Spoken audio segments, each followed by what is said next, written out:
Hei ki te kahika o Tūranganui a Kiwa, me whakatū tūru Māori te kaunihera o te Wairoa. Engari anō tōna ake kaunihera kāre te nuinga o rātou i te whakae. Kei te whakahē ngā Māori o te Wairoa i te whakatau a tō rātou kaunihera kia whakatārewa hia ake te pōtihanga e pāna ki ngā tūru Māori ki te tau 2013.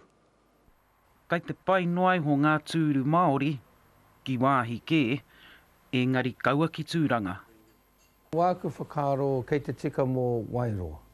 Nā te mea i whakakotahi ngā rohenga katoa.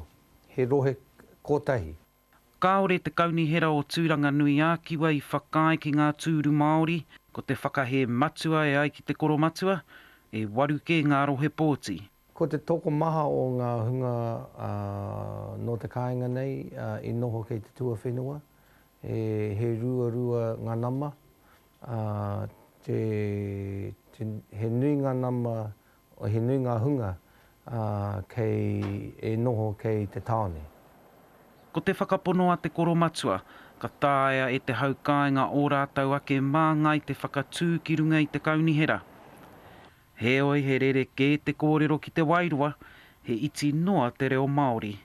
Ono te kaumārua paiheniti ngā hunga o Wairoa he Māori. Kei ara te mana. Ko Meng Foon te tuatahi ki te whakahokia ki te tari o te koro matua mo ngā wāhanga e whā. Hei tāna kai roto i ngā ringaringa o te ao Māori, te whakarahi ake i ngā kanohi Māori o ngā kaunihera. Wāku tūmanako i pōti rātou, i haere rātou ki te pōti mo te mea. He tūru Māori kei runga i ngā kaunihera e toru anake o te motu.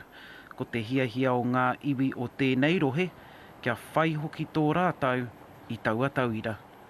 Ngā Huia Wade, Te Karere.